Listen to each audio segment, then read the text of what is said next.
the basal metabolic rate is important if you're trying to lose weight, it is also important if you're trying to maintain it. Apart from that, it is very important in prevention and management of disease. My name is Lilian Mumina. I am a clinical nutritionist, and I'm going to take us through a session of understanding the basal metabolic rate, and I will give us tips on how to maintain a healthy and good metabolic. So what is BMR? This is basically the number of calories that your body burns as it performs the normal functioning, that is breathing, detoxification, digestion, transportations, and all that. Basically the energy that you dispense when you're at rest. It is important to maintain a healthy BMR for weight management. If you're trying to lose weight, you will know that you need to spike up your BMR. And then the second thing, if you're trying to maintain the weight loss, adapt mechanism to help you maintain the weight. And if you're trying to gain, know that your intake needs to be higher. What are some of the things that will make your BMR slow down? One, there's age. The older you are, the slower your BMR. After 40, unfortunately, the body slows down how it metabolizes food. All these crazy diets that you have been doing, there is a lot of restrictions. You have been affecting your BMR negatively, and you need to stop that. Another thing that will cause a decline in the way your BMR works is insulin resistance. If you're insulin resistant, your body is not able to utilize food for energy as effectively. Because of all this, your metabolic rates will go down. So what are some of the things that you can do to increase your metabolic rate? So number one is optimize your exercise routine. More is not always better. Too much exercise is not the best. You're going to push your system into a metabolic stress situation. Then there will be overproduction of cortisol. Apart from that, there's also the adrenaline. The body will react by slowing down the metabolic rate so that you can deal with what you're giving it. Do some strength training, short interval training, moderate on exercise. It is very beneficial. Exercise has been documented in so many papers and so many journals as one of the most effective way of increasing your BMR. So if you're sedentary and you have a low BMR, you're just putting on weight, one thing that you can do for yourself is start working out. Go to a gym or go to a nutritionist, have them plan for you a workout that is aimed at increasing your BMR. Factor this first, your BMR will not change overnight. 1 month, 2 months is not enough. It has to be a continuous, something that you'll be doing gradually. And also make sure to be changing up and switching up your exercise regime. Also do aerobic exercise so that you can supply enough oxygen to your system. It's better blood flow, and this improves the metabolic rate. The second thing that you can do is work on your gut microbiome. Basically the balance between the gut bacteria, the good and the bad. Maintain a healthy gut. It improves digestion, assimilation, absorption, and utilization of nutrients. It helps in reduction of inflammation. A healthy gut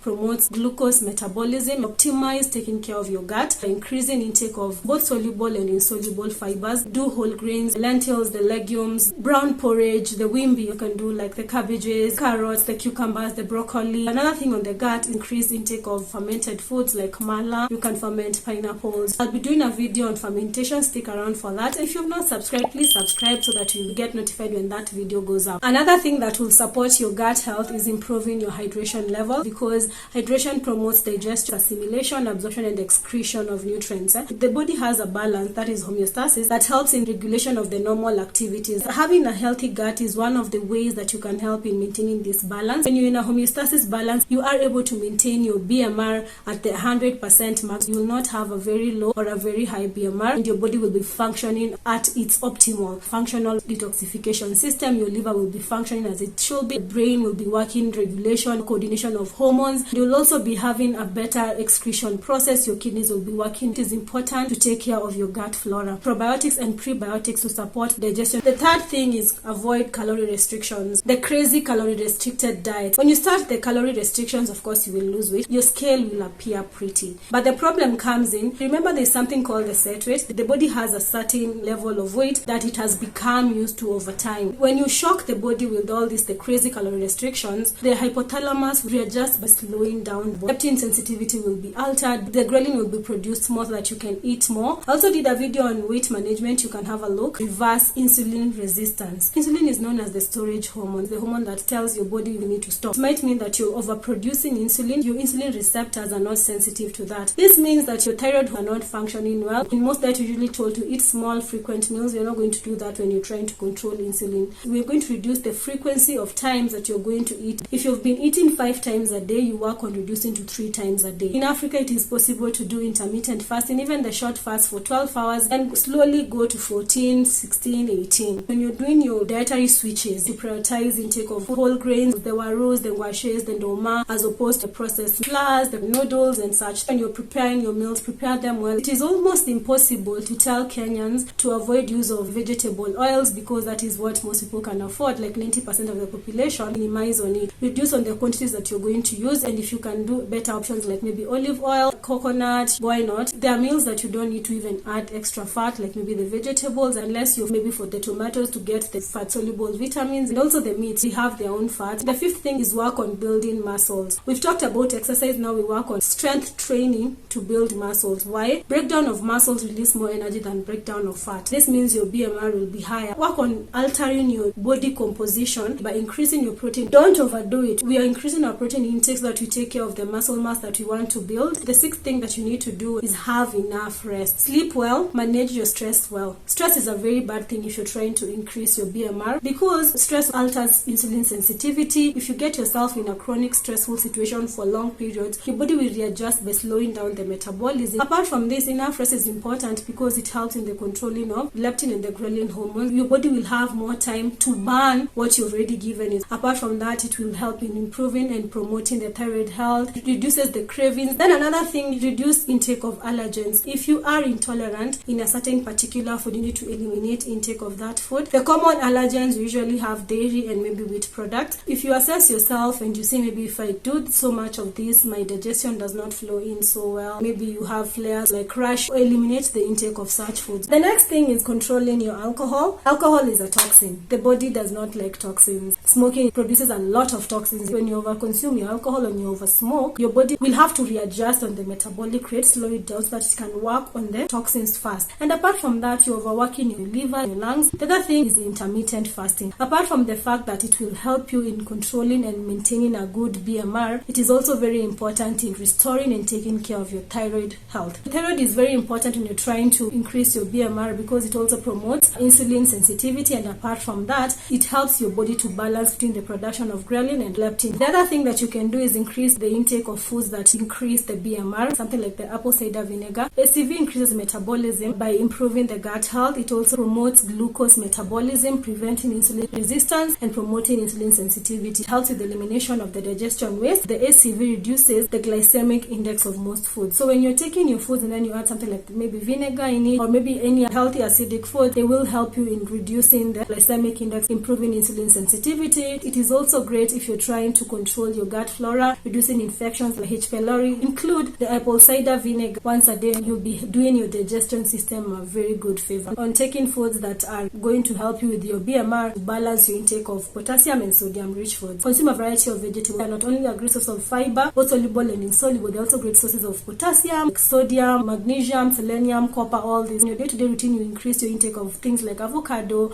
bananas, spinach, okra, broccoli, the skuma, the managus, the traditional vegetables. Binge on that. There is nothing wrong with binge eating on vegetables. When you do all the things that you have talked about, your BMR will be able to be elevated. Once you have achieved that, we don't want to go back to a slow BMR. What you can do to maintain our BMR at good levels is adapt a low-carb, high-fat kind of diet, because it has a lot of benefits in terms of digestion, in terms of metabolism. It is important to remember that despite the path that you're going to take, whether it is intermittent fasting, elimination or substitution of bad foods with good foods, you need to do it gradually, because it is important to start, but it is also important to maintain it. If you start with something that is so drastic that cannot be sustained, this is why the crazy diets never work, because they are not long-term and not sustainable. When you start, make sure that you have an end goal. If you found this video useful, please give it a thumbs up so that it can be shown to others, and you'll be supporting me. If you have any other thing on metabolic that you would want us to discuss, or you can leave it in the comment section, and let's continue the conversation there.